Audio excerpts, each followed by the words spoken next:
The following program contains strong sexual content. Viewer discretion advised.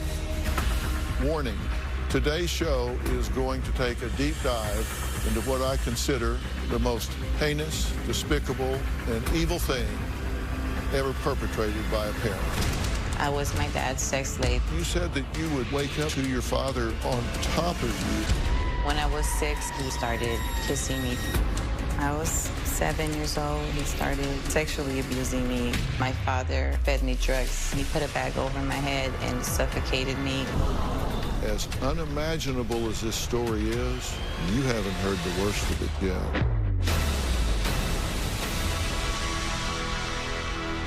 Meet Tatiana. Now, Tatiana left Brazil and moved to America at just 6 years old to live with her parents. Almost immediately, her father began forcing her to do drugs so he could sexually abuse her and beat her feet black and blue with a bat. At 12 years old, Tatiana's father pulled her out of school and sexually assaulted her every single day. He installed security cameras and motion sensors around their home, making it impossible for her to escape. She says she was terrorized by her father, who regularly threatened to kill her if she ever told anyone about the abuse. But then at 25, after 19 years of torture, she was finally rescued. Take a look. Right now, I'm broken, confused, and I don't know if I can live a normal life. I was sexually, physically, emotionally abused by my biological father, Gandolfo Tibes. I was abused for 19 years. I was my dad's sex slave. Anything he wanted, I had to do. A lot of these pictures, I'm smiling, but I'm dying inside. From when I was 6, he started kissing me down there and touching me down there. He would tell me not to tell, and he would ask me if it felt good. My father was a karate instructor. He would sexually abuse me in the studio. My mom was not there. She was a nanny. She did odd jobs, cleaning houses. When my mom was off to work, that's when he would come and prey on me. My dad made me lure men to the house to have sex with me so he could watch. When I was about 15 years old, it became routine. But the times that I would not bring men back, he would beat me up and say that I was lying, that I didn't try. Not only was he sexually abusing me, he was physically abusing me, hitting me with baseball bats, anything he could grab, even extension cords. He would grab my feet and just smack it like that, bam. My knees were bruised, and I was bedridden for days. I couldn't walk at all. Out of nowhere, I would wake up just blows to the head, to the body. He was paranoid. My father was on drugs the majority of the time that he abused me.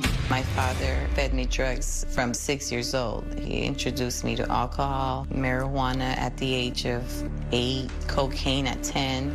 I was a prisoner, and he watched me 24/7. The abuse got worse when he pulled me out of school, and I wasn't even really allowed outside the house. My dad installed surveillance cameras inside the house. He had alarms as well, and dogs. We had about 7 Rottweilers at one point. He had sensors under the bed, so I wouldn't be able to leave at all at night. I couldn't even go to the bathroom at night. I had to use the bucket next to the bed. I had to wake him up and tell him I had to go use the restroom, but that was rare because I did not want to wake him up, because it's like waking up the beast. On a day-to-day basis, I would have to cook, clean, basically living like his wife. I never tried to escape. I wish I did. He threatened to kill me. Plenty of times I contemplated hurting him, but I was just so scared of the unknown, and I just gave in. Well, Tatiana, I'm very, very glad you're here. And rest assured, I'm not going to ask you any details that embarrass you here. And I just want to say that while I'm glad to meet you, I'm just really sorry for the circumstance. My question, in looking back on this, how do you think your father was able to keep this a secret from the world for so many years? I have no idea. He just was very personable. He's very smart. He's read a lot of books. This got to the point that he was performing like 10 sex acts a week. I mean, this was an intense assault pattern on you, correct? That is correct. And the earliest remembrances you have of this were at what age? 6 years old, that one picture that I gave you guys, me holding the doll. And at 6, you know, you say that he would kiss you, he would touch your privates, but it wasn't long after that that, in addition to that being inappropriate, wrong, and humiliating, things began to get very painful, correct? Because he began to violate your body in that way. Very correct. When was that, and what happened then? I was 7 years old, 8 years old. He started sexually abusing me. And he started giving you drugs. What did you think about that? Did it scare you when you started getting fuzzy? It scared me a lot when I started getting fuzzy, and I remember several occasions exactly not knowing what was going to happen afterwards. You said that you would wake up sometimes to your father on top of you, and you know, it's just something that makes it difficult for me to use that word, father. This man on top of you, just beating you. You're asleep, you wake up, and he's just beating you. Was there any sense of why? No, I have no idea. For whatever reasons, he came up with his own reasons as to why he was beating me up like that and waking me up like that, and it was all through his paranoia. I just know that I had to sleep almost with one eye open, scared. You said he would take a baseball bat and beat the bottoms of your feet. He would make me give my feet to him, and I would do as much as I could because I didn't want the swinging to go everywhere, because there was times also that my knees were so bruised, my elbows, everything, because he was just swinging. You say at age 10, he was a karate taekwondo instructor. You say he raped you in the studio, in the dressing room. Correct. So there were other people around, but he would take you there early before the class started? Correct.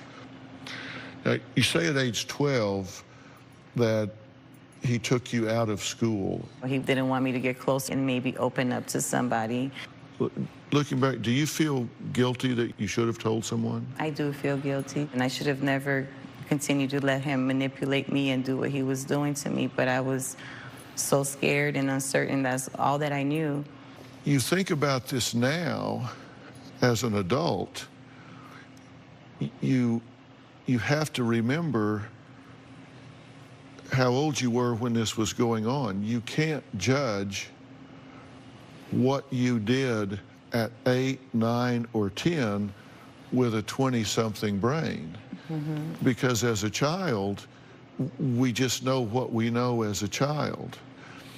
And people don't understand that at that age, a prison is more than motion detectors. A prison is more than locked doors. The psychological prison, the psychological barriers are much more powerful than a locked door. And when a child is controlled by an adult with the fear of what will happen if you tell. Correct, yes. And, you know, people wonder, having gone through this, how you can discuss it so calmly. But you've learned to push this down and encapsulate it, haven't you? I sure have, sir. I was able to manage living that horrible situation. So in my sense, I figure, you know, him out of the picture is, you know, I'm okay. And as unimaginable as this story is, you haven't heard the worst of it yet. We'll be right back.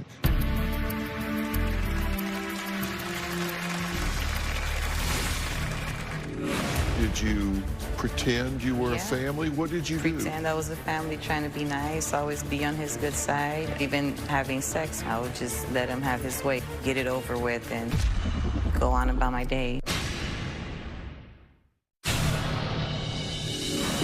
This picture, so when I was 12 years old, you kind of tell that I'm intoxicated on this one. My eyes are real low, eyes of somebody who smoked something. He was already abusing me without the heavy drugs, so he was just doing it because he could abuse me more. I would hate it when he would get the drugs, I tell you that much, because then it would be like so much longer that I would have to endure it. My father was a drug addict. The abuse would be more when he was on drugs. It would be a week or all night abuse. For nearly 19 years, Tatiana was held captive, forced to take drugs, brutally beaten, and sexually abused by her father. But there's more to it than that. As a result of my father sexually abusing me, I was pregnant a total of 4 times with 1 abortion. I have 3 children with my father. I was 16 years old when I became pregnant with my first daughter. I was 21 years old when I was pregnant with my second daughter, 24 years old with my third daughter. He used to mark down my period cycles, and I was late. I was shocked, and I was happy, but I was confused as well. When I gave birth to my first child, it was very scary. It was intense. They asked who the father was. I said I didn't know. The sexual abuse continued during the pregnancies. He raped me, but he would not beat me as much. I would still get beat. I would still get my hair pulled. I would still get smacked. One time when I was pregnant with my youngest daughter, I was about 7 months pregnant, and he tied my hands behind a chair, put a bag over my head, and just suffocated me. I felt like I died, and I came back. My first daughter was born. She was like, you know, my little angel. I just wanted to protect her. She was just my little friend because I had nobody. So all I did was, you know, play with her. I was really happy, but yet I was really sad because I didn't know what was gonna, you know, become of us.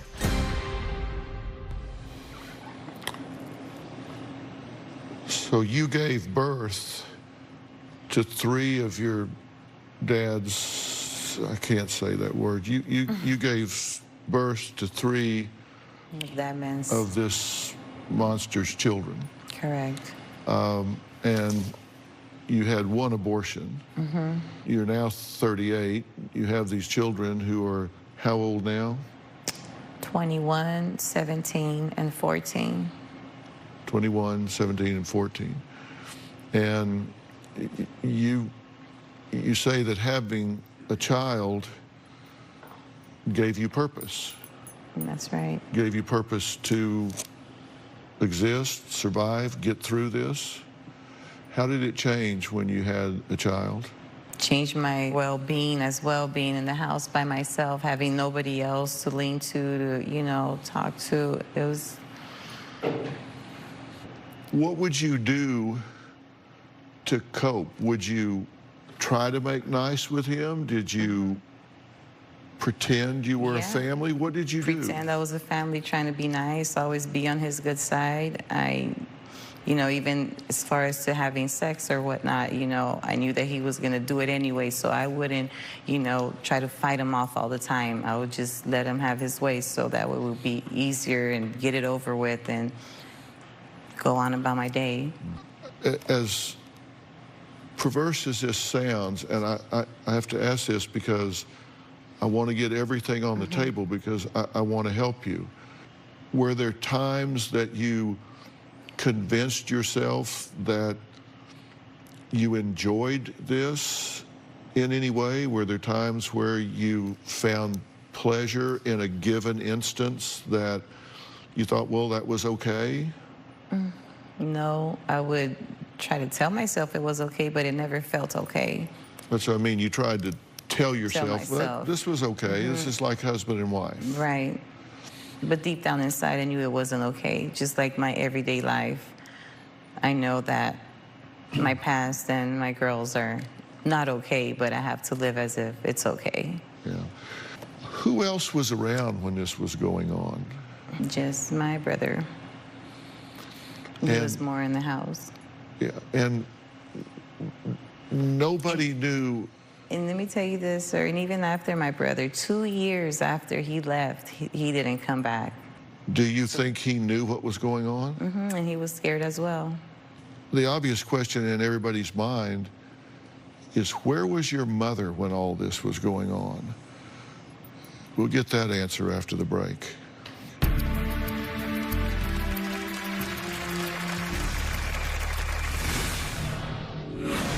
You had 3 children with him. They got to the age where he started abusing you. Correct. Did he hurt them? This is our house. From 14 to 25, this is where I lived. If those walls could talk, they would say a lot. One day, my father just stabbed me so hard in my hand that it almost went all the way through, and I still have nerve damage on that hand to this day. He would tase me as well when I was around 14, 15. He did it like 5 times. He was taunting me, I'm gonna do it, I'm gonna do it. I was really scared. Well, Tatiana says in order to cope with her father's constant abuse, she tried to convince herself that they were in love, this was normal, there was some way to just live with this as though it was okay. Knowing deep down inside it wasn't okay, but she would try in her mind to accommodate, to adapt to it in some way. Where was your mother when all this was going on? My mom worked a lot, and that she still does. She's a worker. And she was gone most of the time. And she worked, what was her job? She used to house sit, dog sit. In the beginning, she was doing odd jobs. And then she was a caregiver. She turned her profession into being a caregiver, and she was gone. So she would take care of those that were bedridden, and she would be gone sometimes 24/7, days at a time, right? 24/7, yeah, at one point. But did she have no idea this was going on? No, sir. And everybody asked me, you know, even if she were to have asked me, I would have said no. That's not going on, you know. My mom was abused by him as well, and you know, I don't know, sir. I get what everybody says. She should have seen something, but it's hard, you know, when you're in the situation yourself. Right. No, I get it. And he abused her. Correct. And he abused you. You had 3 children with him. So they grow up in this house, and they got to the age where he started abusing you. Correct. Did he hurt them? He did hurt them physically one time. I remember several times, just, you know, kind of spanking and stuff like that. Do you know if he ever sexually assaulted any of the 3? I've heard from my daughter that he had tried to sexually assault her when she was 7 years old. What did you think when she told you that? I was even more disgusted by him. What did you say to her? I told her I was really sorry that I did not remember. It was one incident that she said that I got him in the room with her, but I had blacked out. I didn't even know this had happened till years later, and that I attacked him. So, alcohol, drugs to control you, and this included crack, meth. He'd do anything he could to alter your consciousness, right? That's correct. And keep you in the zone. Looking back, how young were you when he first gave you crack? About 14 years old. Meth? The same, 14. Yeah.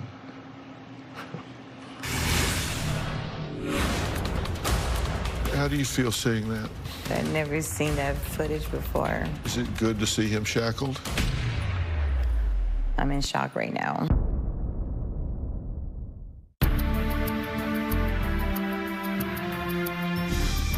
Tatiana finally escaped her 19 years of abuse after her father was arrested, but she nearly died in the process. One day, my father was extremely high on methamphetamines after days of not eating, sleeping, and thought I was trying to kill him. That's when he tried to kill me. He became paranoid, and he thought that I was sticking a needle in his lung. I said, if you're really feeling that you're gonna die, let's just go to the hospital.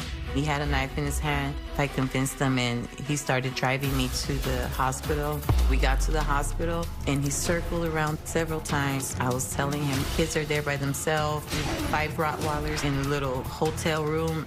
I tried to jump out the car, and I wasn't fast enough, and he stabbed me twice in the chest, but I was still able to get out and run. I don't remember ever looking back. I just ran.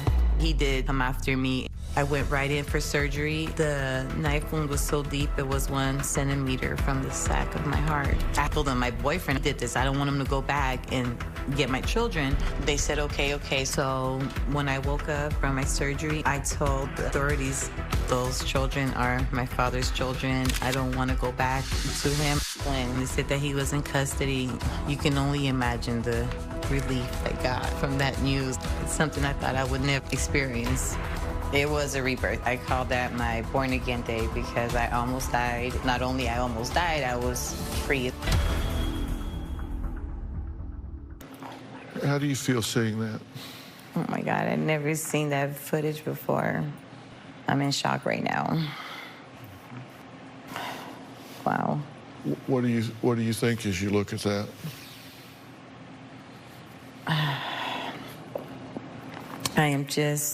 I have no words for it right now. Is it good to see him shackled? It's good to see him shackled. It's very good to see him shackled. But it's also, it's sad. But how can a father do this, to somebody? Like, I just wish every day that he didn't have to do that. That he could just be your dad, and I missed out on it. My girls missed out on it. You feel cheated out of what you didn't have as well as what did happen to you. Exactly. Everything. My whole life, I feel, has been a cheat. And if it wasn't for my children, I would not be here right now, Dr. Phil. I wouldn't. I would have ended my life a long time ago. Are you glad that you have survived? I am super glad that I survived, yes. But I know I have a whole lot more surviving to do. What if I told you that some things were going to happen today that were going to change your life? Well, are they good things or bad things? It all depends. Sorry. No, I would expect you to check all the boxes off all the possibilities, given who you are. Good things. Good. I would be super happy. Well, Tatiana's father chose to represent himself in court, and to this day has never admitted he did anything wrong. So where do you go from here? What does she do? He's in prison, she's not. Is she free? Or is he still controlling her? We'll talk about that when we come back.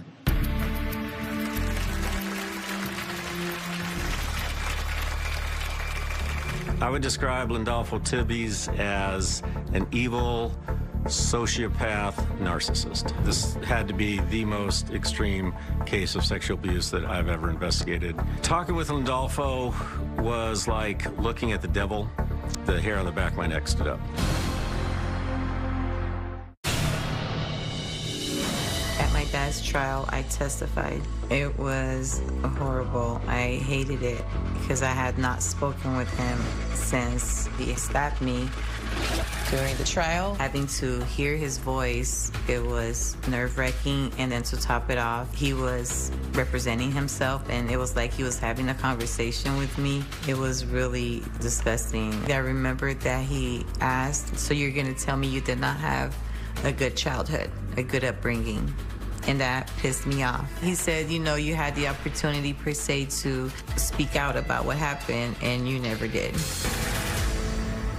Well, in a unanimous decision, a jury found Tatiana's father, Lindolfo Tebez, guilty of forcible rape, sodomy, and inflicting great bodily harm on Tatiana.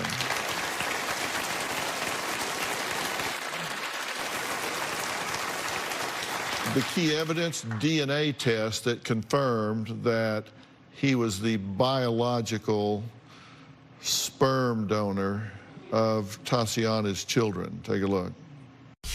Lindolfo Tebez is the most pure evil man I've ever met in my life. I would describe Lindolfo Tebez as an evil sociopath narcissist. I was the lead detective on the sexual assault case involving Tatiana. I've investigated approximately in excess of 3,000 sexual assault cases. This had to be the most extreme case of sexual abuse that I've ever investigated.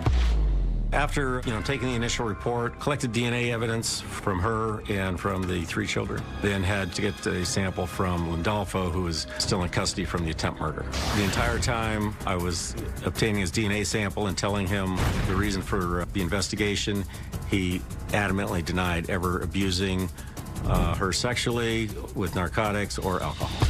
The DNA was clear evidence that he was in fact the father. In 2009, during the trial, Lindolfo decided to represent himself. During the cross-examination, when Tatiana was on the stand, Lindolfo accused her several times of actually wanting to engage in sex and making it up to ruin his life. Talking with Lindolfo was like looking at the devil. He looked right through me, rage and hatred coming from his eyes. The hair on the back of my neck stood up. As Lindolfo told me that he was going to kill me and kill her as soon as he got out because we were ruining his life. He is absolutely one of the most heinous individuals I've ever had to deal with. Well, joining us now is Rick Carr. Rick was the lead investigator on Tatiana's case, so thank you so much for being here. Thank you for having me. This,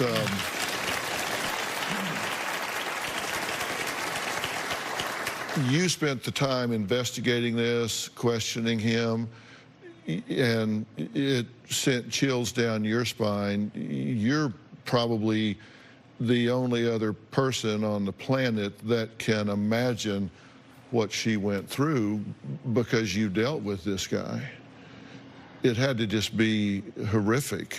It was unbelievable, and the one thing that always stuck out in my mind was just how courageous she was from the first moment I met her till the sentencing. She was unbelievably brave, just as she's being here today. And of 30 years of police work, the most courageous victim I've ever met. Yeah. Now, when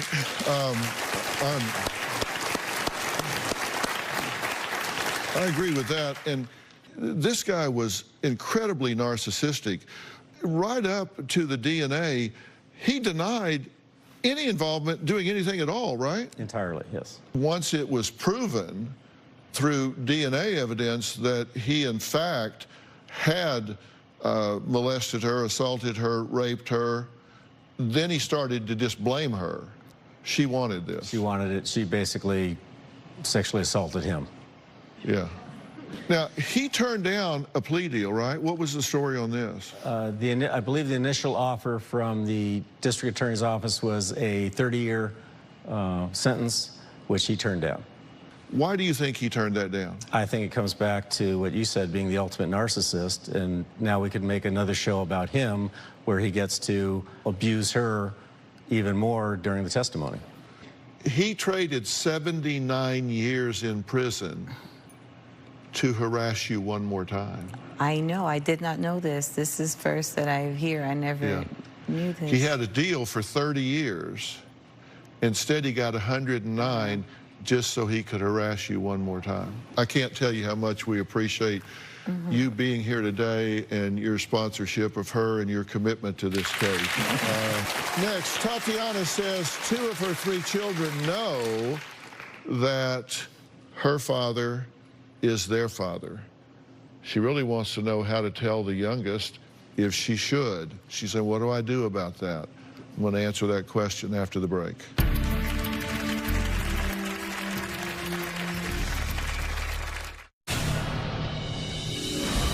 In the past, I've dated men that hit me, pushed me, verbally abused me. I take so much abuse from other men because in my mind, no abuse will ever amount to the abuse that I already been through. By somebody treating me wrong, or even hitting me, it's not gonna compare. And I even told my current significant other right now, the only way you could ever really hurt me would be if you cut a limb or you kill me, because my father's done it all.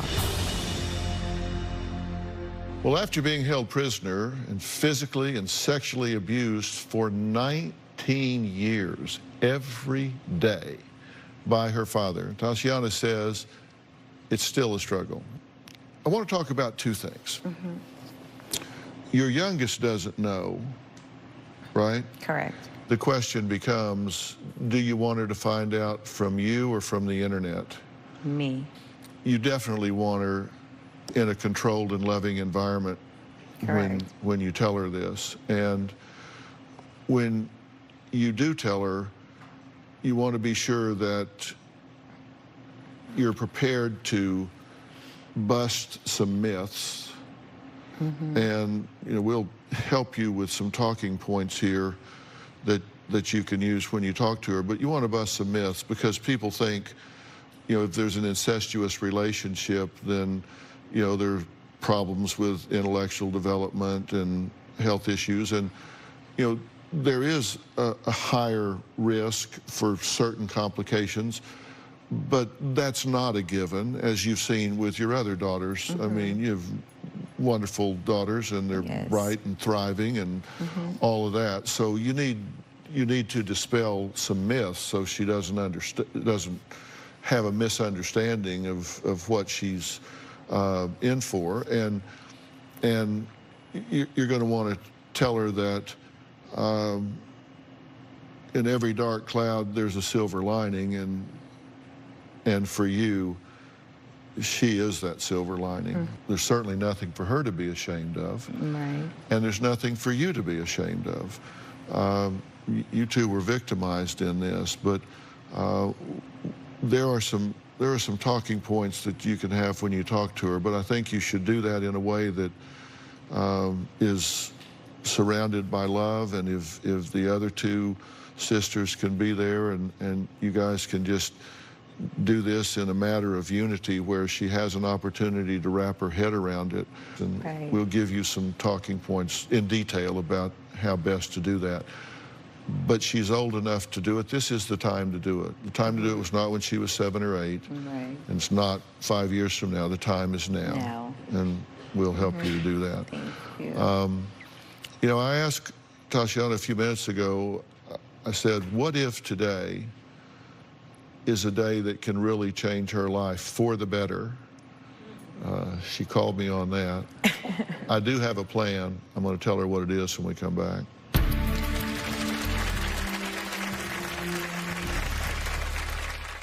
Tatiana, I said, are you really free of him? You really aren't. You're really not, because you have, in a sense, still given some of your power away, and he is able for you to feel in any way like you're damaged goods, like you're second class. That means you have a damaged personal truth, and the problem with that is we generate the results in life we think we deserve. I see open wounds in you that aren't healed yet. People ask me sometimes where I learn things I learn and get counsel. I read a book one time that's the most powerful book I've ever read, and it's Man's Search for Meaning by Viktor Frankl.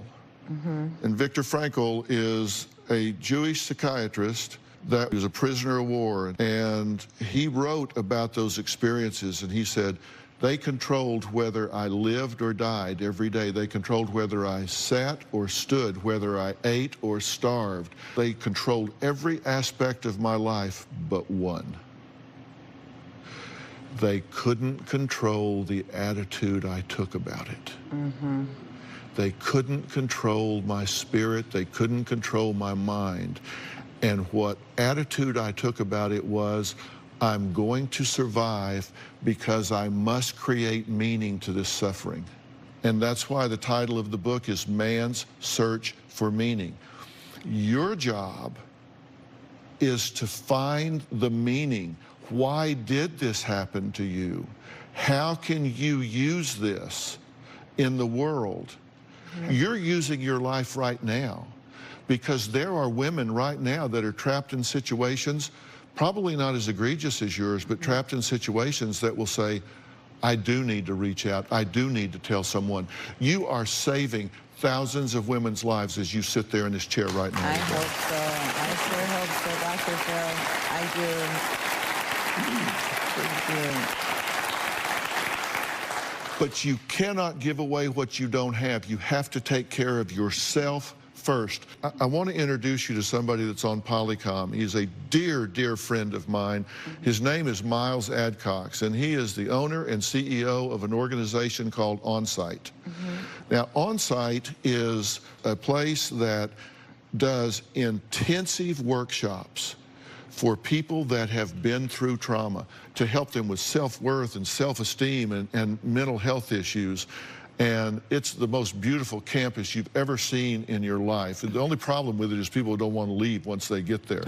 And Miles is the creator, and he runs this organization. Miles, how are you doing today? I'm doing really well. Honored to be here, Dr. Phil. Well, thank you for joining us. You've been listening to our conversation the whole way. Can you help us with this precious woman? Not only can I, Tatiana, I'm honored to, honestly. I am fortunate I get to represent some of the brightest trauma practitioners in the country at my place, but I need to tell you, they're sophisticated clinicians, but they're humans first. And we obsess about curating safety, emotional safety and psychological safety here. And I don't know that I've ever met a human more deserving of having that feeling, maybe for the first time, to be seen, to be heard, to be valued, to be loved, to be respected, and unpack a lot of that baggage you've been carrying too long that's not yours. I can't wait to welcome you here. Thank you.